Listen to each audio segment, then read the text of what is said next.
So here I'm going through the Overtone user guide because I want to get into audio and making audio with computers, and yeah, I can make sine oscillations for now.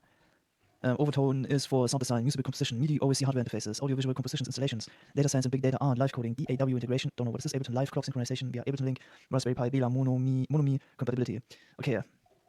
This book, usually you can get Overtone started, redundant details, debugging instruction for highly improbable scenarios. Okay. The computer can be an amazing, exciting tool to fulfill our creative needs. Let that sink in. But at the same time, the computer and its building blocks, computer programs and code, can be at times indescribably painful, misconfigured, and unpredictable. Yeah, it can be. There can be hours of pain every now and then. But yeah, the more you know, the easier everything is. So especially on Linux, where you don't really have black boxes, but you kind of can always look into how things work, and then a black box is replaced with a list of concepts. And then what was a problem before is not a problem anymore. It's more like you turn the lights on and you walk through a room and you don't go into the furniture.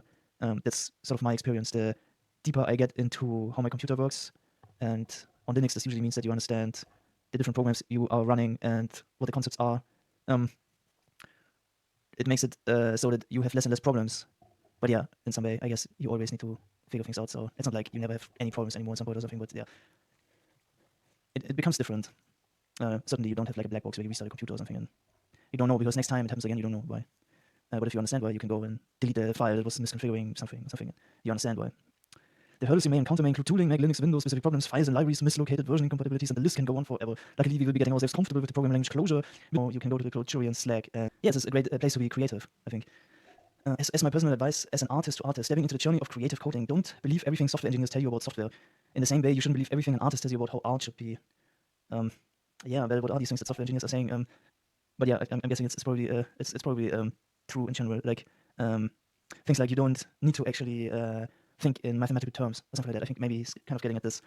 Code can also be a way of expressing yourself, and it might be more about organization actually, and a kind of bureaucracy that is a useful bureaucracy. So code is communication and organization, and sort of understanding how you communicate and how you create common understanding and how you adhere to sort of conventions and so forth that somebody else will understand, and these kinds of things. So it's more an art of organizing. That's one of the things that I have picked up at some point, or I think that every good software engineer is picking up at some point. It's not some kind of mathematical discipline. It is an organization, communication discipline or something. And then it is actually more about something like being creative in how clear you can present your ideas and how clear you can say why you do one thing and not the other things and so forth. So yeah, these kinds of things. So, but there's infinitely many things to think because it's an art form by itself. So there's not one thing to think, but it's open-ended. You will never hear stories about Beethoven implementing a continuous integration test to determine if his 7th symphony accidentally lost a note while he was writing his 8th. Funny, yeah.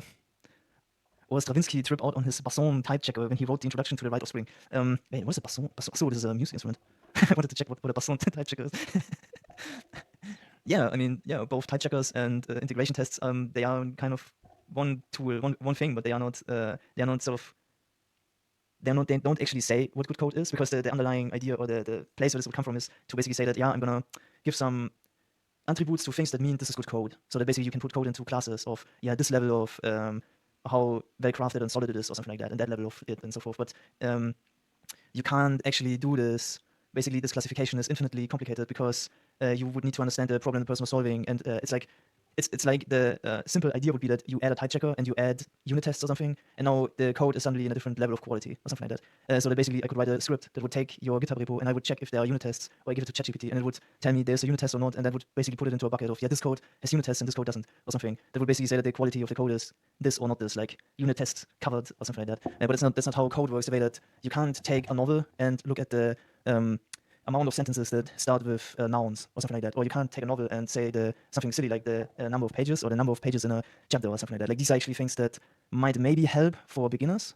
Yeah, that you don't have like sentences that are like a page long, probably. Like, for a beginner, this is maybe like a good steering direction, kind of. But this is not actually how you would be able to tell whether a novel is a good novel. Like, in order to understand whether a novel is a good novel, you would need to read the novel and sort of understand what it was about, and use your sense of aesthetics, whether it was like, I don't know, aesthetically pleasing or artistically pleasing or interesting or something. And it's like it's infinitely hard because it has to do with the real world.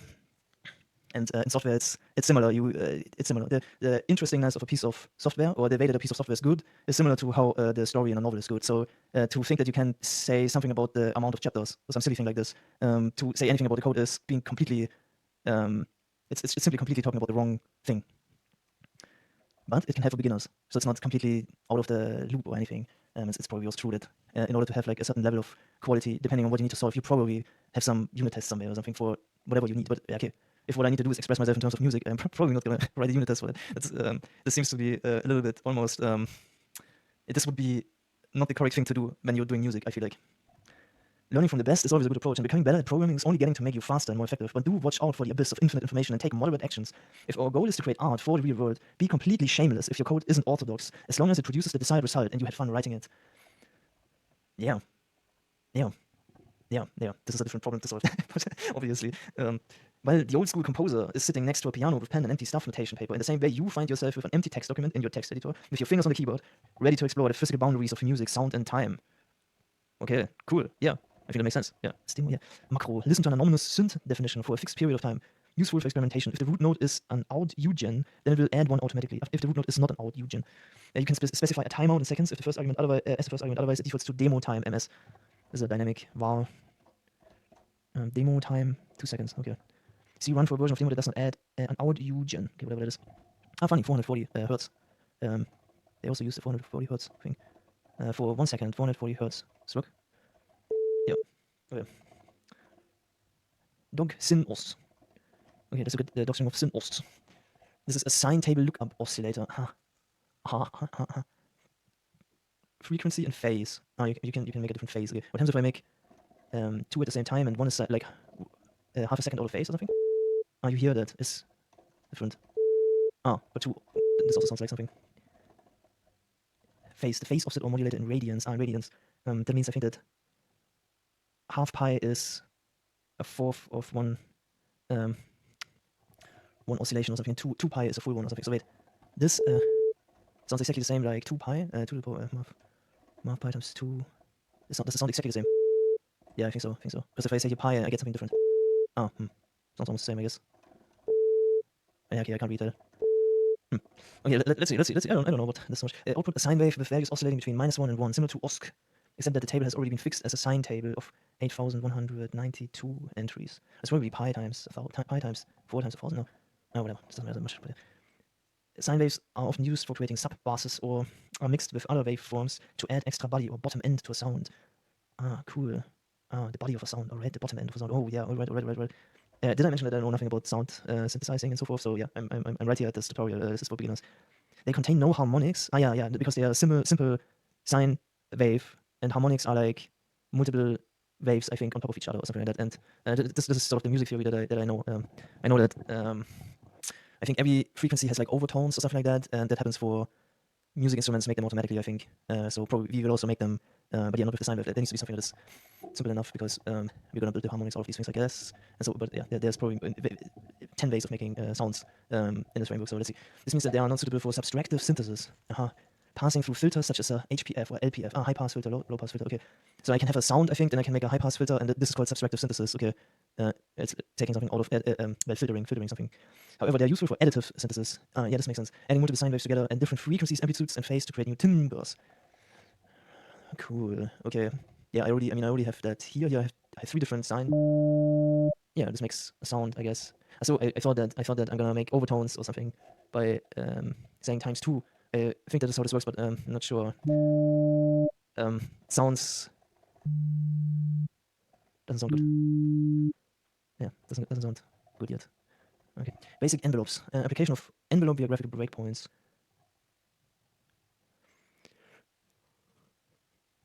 Okay. So this is when I take the sound and I draw it visually. Then this is an envelope, I guess. Sort of like the space here is like an envelope or something. The term envelope may or may not sound alien to you, but if you've ever used attack or decay on modular synthesizer or written breakpoints in a DAW like Audio, Pro Tools, or Reaper, you have used envelopes. DAW is audio workstation, digital audio workstation. Okay. Pro Tools. Let's quickly Google. I just want to quickly. Can I give me some screenshots?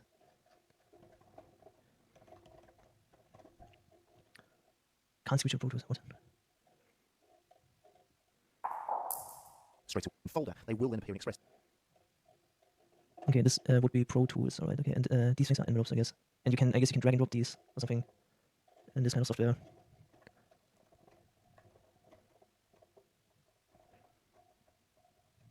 Okay. Envelopes. Okay, now I know what envelopes are, and I also know what DAWs are. I know what Pro Tools, I know a screenshot of Pro Tools, kind of. And I guess Reaper and Ardour are similar kind of software. Fade in and fade out are other commonly used forms of an envelope. The basic idea is that as time passes, often shown as x-axis on a plot, some value changes accordingly, often drawn on the y-axis. Yeah. In fact, an envelope can be an oscillator, and an oscillator can be used as an envelope. Okay, yeah, I guess then you would have a sound that comes in and out or something. I guess something, or would that would be if the volume oscillates, right, or something. I see. Envelopes are most traditionally used to control amplitude and frequency, as will be shown later. Okay, amplitude. This is what volume is, I guess. Why am I wrong about this? Envelopes in Overtone can be used for many other things, like amplitude modulation, oscillation, trigger, arpeggiator. Is this something Italian? I guess this is a name. I'm gonna watch a video. Oh, that's what I sound.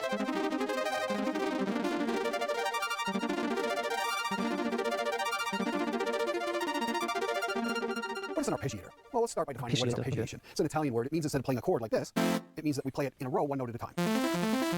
We can play different patterns, or up and down. But that's arpeggiation. And in keyboards and synthesizers, we have a tool called an arpeggiator that will do that, and all we have to do is hold those notes down, and it will scan through those notes in whatever direction we pick. So on the ASM Hydrosynth, which I'm using because it has a great arpeggiator, and all the knobs are out front here, so it's a really great arpeggiation demonstration tool. But right now, I'm using a mode called up, and if I turn the arpeggiator on, it's going to take the notes that I'm playing and play each of them in a row going upward. Oh, okay, but this is enough. I want to make the sound. Oh my god, I want to be good enough to just make the sound now with Overtone. This would be so sick. But yeah, I don't know enough yet. No, yeah, not yet. But I guess, how do I get the sound? How do I go from there to the sound? I guess I need an instrument or something. Yeah, okay. I'm gonna write this down. This is my goal. I want to do. This is my goal now. Arpeggiator. I want to do this. I want to do. Yeah, I want that. It was take 5 notes or 4 and then play them in succession from low to high or something, I think. Okay. More trill and tremolo, trill or tremolo ornaments. I'm not gonna look into that one now, so that I can keep going faster. Basically, everything that ties numbers and time together. Envelopes tie number and time together. Okay. So you have an envelope that stretches over time, I guess, or something, and then the envelope goes up and down or something. You say, no, okay. Either way, I'm gonna see. Can I do that? Can I draw? Overtone has a function to create envelope shapes in a format that super clear to understand. It's called simply envelope. Okay, so I type envelope. No. Yeah, envelope.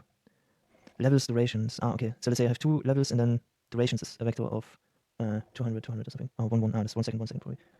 So levels is. Okay.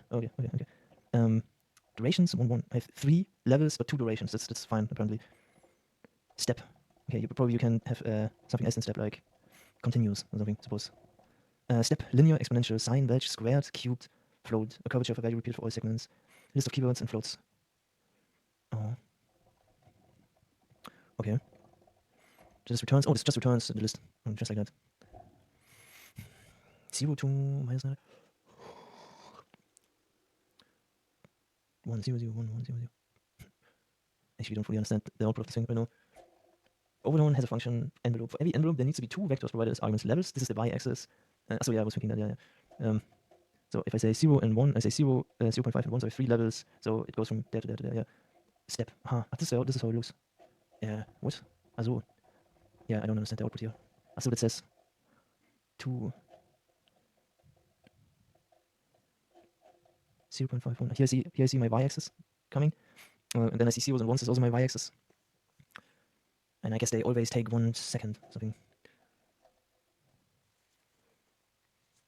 And the durations in seconds, x-axis. Since durations specify the durations of each step, its size will need to be the size of the levels, vector -1. So I start with 0, then after 1 second I'm at 0.5, and then after 1 second I'm at 1. Okay. What's with the last one? Wait, I don't say how long the last one lasts. It's like in between. I say, yeah, the last one you say, the last one. You don't say how long the last one lasts, yeah. It lasts for nothing, I think. You can choose an envelope shape by directly specifying each point via step, or use one of the following keywords to apply a function to your points. A linear function creates straight lines from given points. Natural exponential function e to the power of n. No value on y-axis can be 0. Sin applies Han function to given points. Welch, and then square and cube. Okay, this is the step function. This shape will create a straight line from 0 to 0.5 and from 0.5 to 1. Okay. I don't get it from the output here, to be honest, but yeah. Okay, I think I get the concept. Step, why step and lin? Why is that not lin? I wonder. I think this is the same in this case. 2 seconds. Which is the default time demo plays an instrument, totaling 2 seconds, because I have 3 points and 2 durations of 1 second each, so I get to 2 seconds. To most clearly hear what's going on here, let's try to play this line, an upwards glissando, gliding note. Oh, I want to listen. Oh, we're gonna listen to this. Oh, yes. Listen to it. Damn.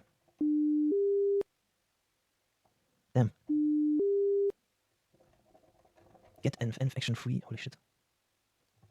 Free? What is this? Let's take the envelope. So that goes from 0 to 0.5, and then 0.5 to 1. I hear first one frequency, and then I hear a second frequency. This makes sense because of this step thing here, I guess. So what if I say lin here or something? Oh. Okay, so this now was continuous dating from 200 to 1 times 200 plus 200, 400.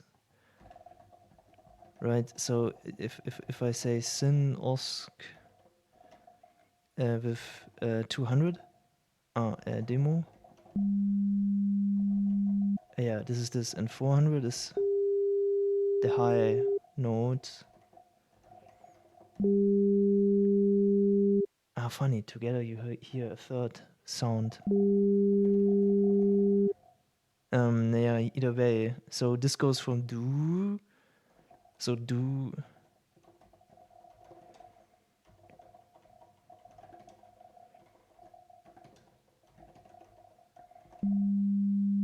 So do to do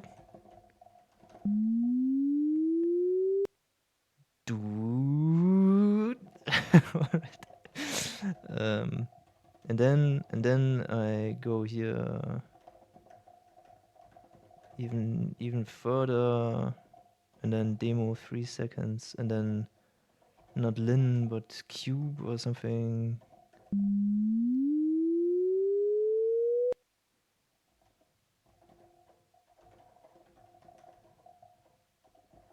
All right.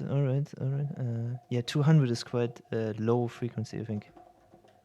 150.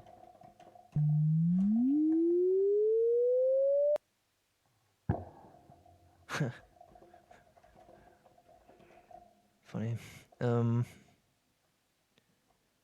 Yeah, this is already like very, very high, isn't it? 2.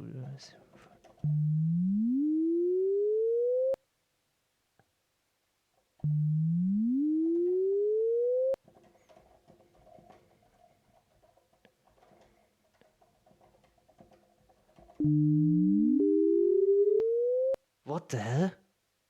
What just happened? It made like I feel like there was like an additional sound in the sound, like it's as if the sound is like ripping apart or something like that. What the hell?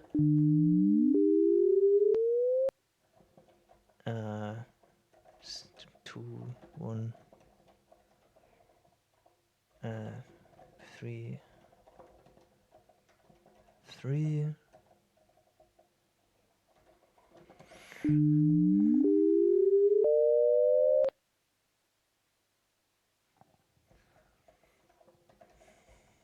Okay. All right. This doesn't sound great yet.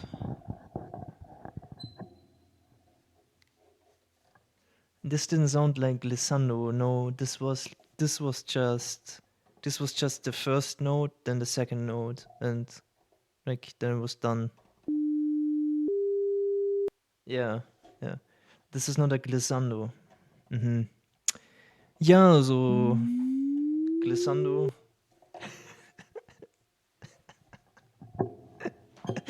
Now I can be like a music. I don't know. I can pretend that I know music. What is this, theory or something? Yeah, glissando. That's that's the one thing I know. So what's going on here? We did indeed specify a line from 0 to 1 and multiplied the line by 200 to glide 200 hertz, ending in 400 hertz by using, he always types using, the hell? Using, a step the envelope makes no attempt to bridge the gap between the points we provided it. So as soon as the instrument started, we heard 300 hertz, and halfway through it changed to 400 hertz. So what happened to our first point of 200 hertz? In those cases where the envelope loops, there's a chance of distorted hum if the envelope doesn't begin where it ends. So point 0 on the x-axis works as a pivot point and will never be played.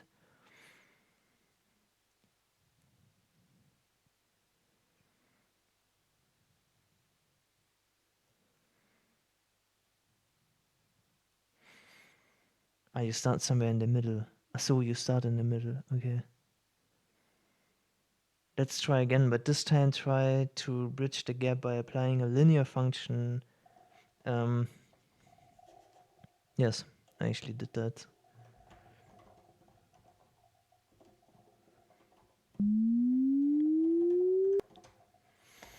This sounded much smoother, no jumps, but a constantly gliding note for the duration of the 2 seconds. But to human ears, this linear glide doesn't sound very linear, even though the computer did perfectly good job at executing it linearly. It doesn't sound linear to us. Yeah, it sounds like whoop. It sounds as if it goes faster at the end. This is true. Am I only imagining this? Or is this even, yeah, it's slow at the beginning, yeah. That's how it sounds, slow at the beginning. For some reason, because of the way that we perceive the frequencies of sound. But now we use square root.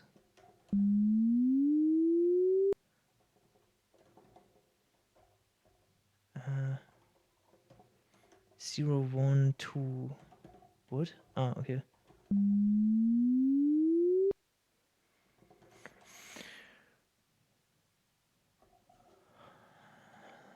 To produce a glissando that a human would sing or perform on a violin. Oh. Wait, I want to... Glissando violin. Now I want to look at the YouTube video. Glissando. Hi and welcome to fiddlerman.com. Today I want to talk to you about the word glissando. Glissando comes from the French word glisser, and it means to glide French. The note over the string, or to glide a note, right? Glide a note. If you basically put your finger down and glide it over the string, that's a glissando. I'll give you a good example. In the Emperor's March, you start...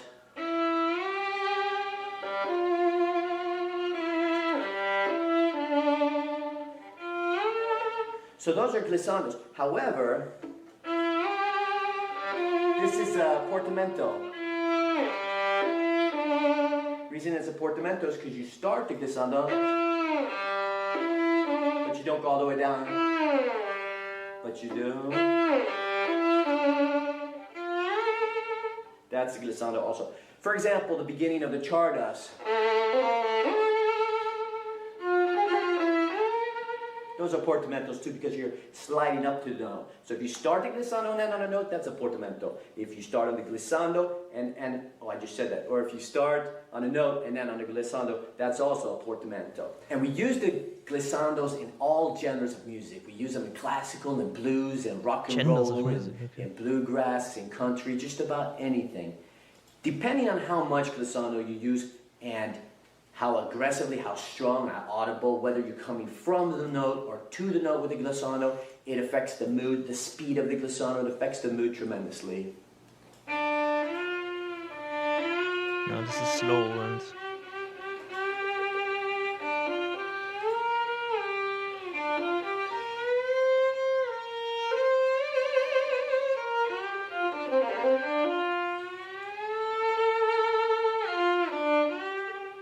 Anyway, there are endless ways of playing glissando. This is your lesson on glissando. Thank you for visiting fiddlerman.com.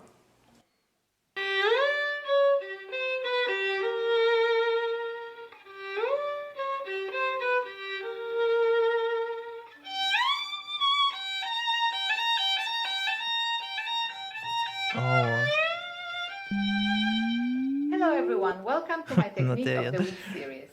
My name is Marta Ślubowska. I'm a concert she's violinist going and the very, very concertmaster high of the there. Mississippi Symphony Orchestra. I'm also on the faculty of Millsaps College and Conservatory and the University of Southern Mississippi. Today I would like to talk to you about glissando and portamento. Glissando comes from a French word glisser, which means to glide. It's almost painful. Glissando therefore is a glide or a slide between two notes. It's marked in the music with a straight line between the two notes. The old finger, which is the finger we begin the glissando with, remains on the string the entire time until we reach the new finger, the second note.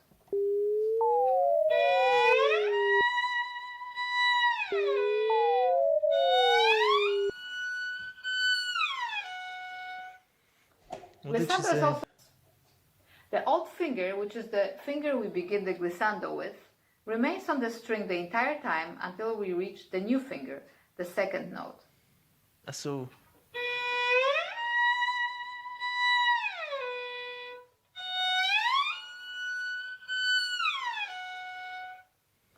Glissando is also referred to as continuous portamento.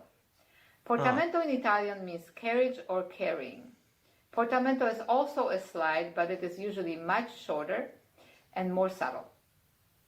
With portamento, the old finger does not remain on the string the entire time. Instead, we begin the slide with the old finger, but the portamento itself is done with the new finger. old finger. Okay. You change fingers.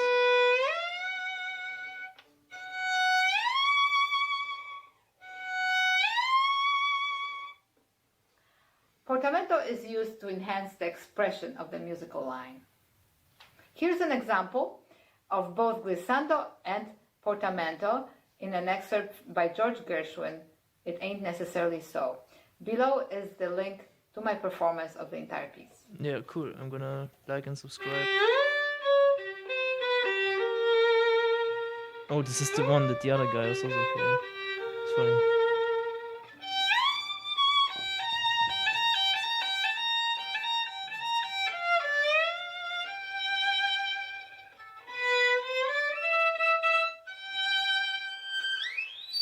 Whoa. Okay. Holy shit, Thank you this very is like much for the watching. highest Please note I feel like that you can do. Hi and This welcome thing. to fiddlerman.com. Today I want to talk about glissando also. On a note, how aggressively, I'm gonna how like and strong, how subscribe audible, whether you're coming from the note. Glissando. Cool. However, this is a portamento. To play a note very quick. Maybe I was Hi wrong and that they welcome played to the same, but fiddlerman.com. Today I want to talk this doesn't matter so much right now. Damn, she was so high there at the end. This goes the other way around. Okay, and then this goes in very quick successions. Then I guess I don't know. I feel like the portamento looks like that. Okay, let me do something like. Well, yeah, no, Clojure. Repeatedly, 10. Constantly. Okay, so 100 milliseconds, and then go between this, like 5 times.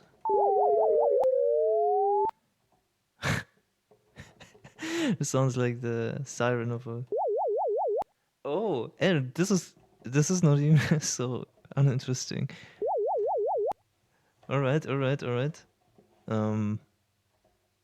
whoop, whoop, whoop, whoop. Wait, let me do it. So what did I say? 10 times 100 milliseconds. I said 1 second. Let me just do this twice.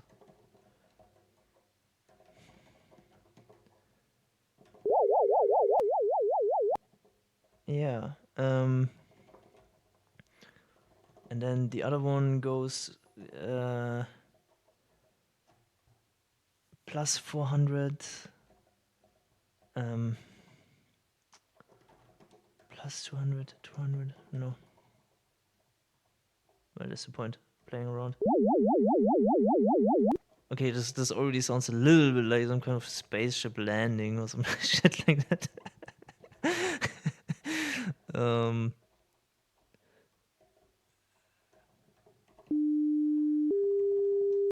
Maybe together with this one. all right. Okay. You start seeing how they make some of the sounds in sort of video games. Yeah. Okay. So here square root. Yeah, square root. Yeah, square root was a thing. We need to apply a non-linear function to the provided points. Keep in mind, our auditory senses are non-linear for the perception of amplitude and frequency. Oh, some findings. This one, yeah, this one. Loudness. This is how we perceive loudness. How does this work? This is the horizontal axis is the frequency. So in a high frequency, things sound louder, and in low frequency they don't sound as loud. Okay, something like that. And how did this work now with the loudness? Limits of perception. This is the frequency. This is how loud. Sound pressure, decibel. What? So this is the limit. This is the limit what I can hear. So in this area, I think this is where speech is, if I remember correctly. You hear even sounds that are not as loud. And then in the low frequency band, you need louder sounds. And in the high one, does this go up like this again? Okay. Funny what this dip here is, or the dips. What are the dips? The dips are something in nature, like almost certainly. And then when it's very, very low, you perceive it via sense of touch. Okay, I still didn't like. I thought maybe I see like I understand some graph that tells me something about how the amplitude and what I perceive the amplitude to be. Oh yeah. But it's sort of the steepness of this graph that I just looked at, I guess, or something that is important. Because if I change the amplitude by a little bit, how much does this change how much I think it's louder or not louder? Okay, our senses are non-linear. Okay, that's maybe a good thing to take away. Where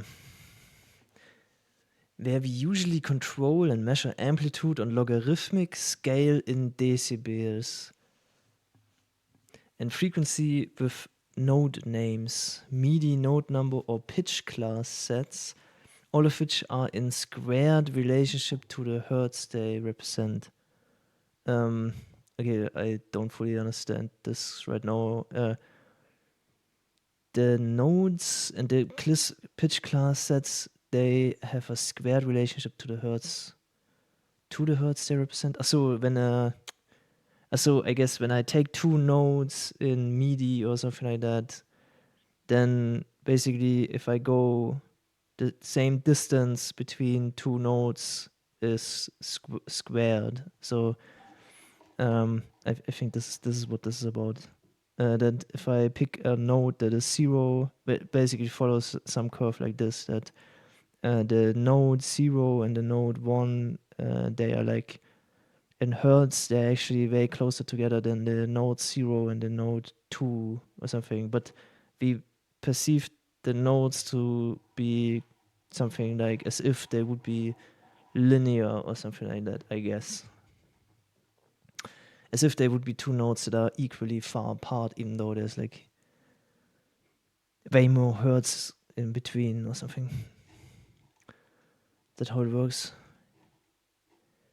So for our last attempt glissando, we will apply a squared function to points 0, 1, and 2 sound interval. Yeah. Yeah. The envelope function can also take a number and or a vector of numbers instead of keywords for the shape. In that case, 0 marks a linear curve, and the higher the number, the curvier. A linear curve. Wait, a linear curve. Okay, I don't know what a linear curve is. Negative value means curve in the opposite direction. These can produce interesting curves, which can be hard to visualize. You may want to try out the examples from SuperCollider documentation and your SuperCollider and use nice plotter S8. Env and envelope do the same thing. What the curve?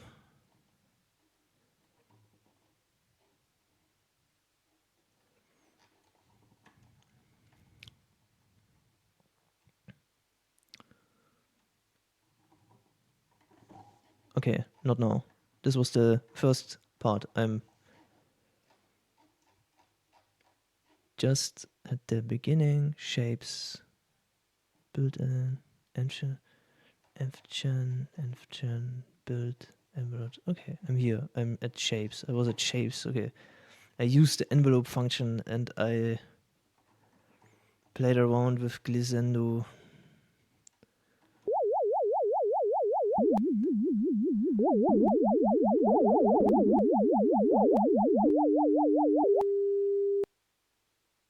This is the current state of my audio gen live coding. Peace out. See you soon.